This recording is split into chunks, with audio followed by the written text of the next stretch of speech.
వర్షం ఆగినా వరద మాత్రం క్లియర్ కాలేదు. 3 రోజులుగా చెరువులా మారిన అధికారులు కూడా స్పందించడం లేదు. ఫలితంగా హైదరాబాద్ విజయవాడ హైవేపై భారీగా ట్రాఫిక్ జామ్ ఏర్పడింది. దాదాపు 4 కిలోమీటర్ల మేర వాహనాలు నిలిచిపోయాయి, నెమ్మదిగా కదులుతూ ఉన్నాయి. నల్గొండ జిల్లా చిట్యాల రైల్వే బ్రిడ్జ్ కింద వర్షపు నీరు నిలిచిపోయి జాతీయ రహదారి చెరువును తలపిస్తోంది. 3 రోజులుగా వర్షపు నీటిని తొలగించకపోవడంతో ట్రాఫిక్ జామ్ ఏర్పడింది. మరిన్ని పూర్తి అప్డేట్స్ మా కరెస్పాండెంట్ కిరణ్ అందిస్తారు. కిరణ్, రద్దీగా ఉండేటువంటి Hyderabad to Vijayawada national highway పై ఇప్పుడు ప్రయాణం ప్రమాదకరంగా మారింది.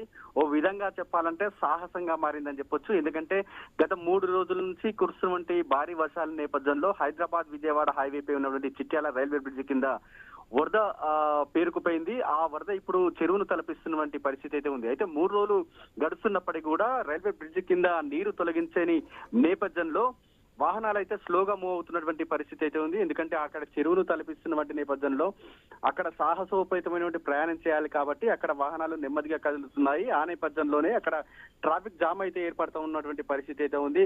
గత 2 రోజులుగా కూడా చిట్యాల టౌన్ దాటాలంటే దాదాపు గంట సమయం పడతా ఉన్నటువంటి పరిస్థితి అయితే ఉందని చెప్పొచ్చు. ఇటు ట్రాఫిక్ నియంత్రణలో అధికారులు, పోలీసు అధికారులు కావచ్చు, ఇటు సదరు రోడ్డు నిర్మాణ సంస్థ సంబంధించిన అధికారులు మాత్రం పూర్తిగా చేతులు ఎత్తేసినటువంటి పరిస్థితి అయితే ఉందని కూడా మనకు స్పష్టంగా తెలుస్తా ఉంది. ఎందుకంటే 3 రోజులు అవుతున్నప్పటికీ కూడా అక్కడ నీటిని తొలగించడంలో అక్కడ పూర్తిగా అధికారులు విఫలమయ్యారని కూడా మనకు స్పష్టంగా తెలుస్తా ఉంది.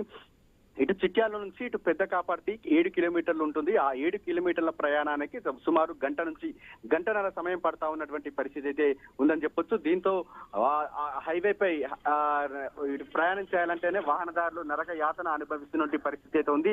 గత 2 రోజులుగా కూడా హైదరాబాద్ టు విజయవాడ నేషనల్ హైవేపై ఇదే పరిస్థితి నెలకొంది. ఇటు వర్ష ప్రభావానికి తోడు అక్కడ చిట్యాలలో రోడ్డు నిర్మాణం అంటే ఫ్లైఓవర్ సంబంధించి రోడ్డు నిర్మాణ పనులు జరుగుతున్నటువంటి నేపథ్యంలో కూడా ట్రాఫిక్ అయితే ఏర్పడుతా ఉన్నటువంటి పరిస్థితి అయితే ఉంది. ఆ ట్రాఫిక్ తోడు ఇక్కడ రైల్వే బ్రిడ్జ్ కింద వరద కారణంగా కూడా ట్రాఫిక్ మరింత పెరిగిందని కూడా చెప్పొచ్చు. ఇటు ట్రాఫిక్ నియంత్రణలు కూడా అధికారులు పూర్తిగా చేతులు ఎత్తేసినట్టు కూడా మనకు స్పష్టంగా తెలుస్తా ఉంది.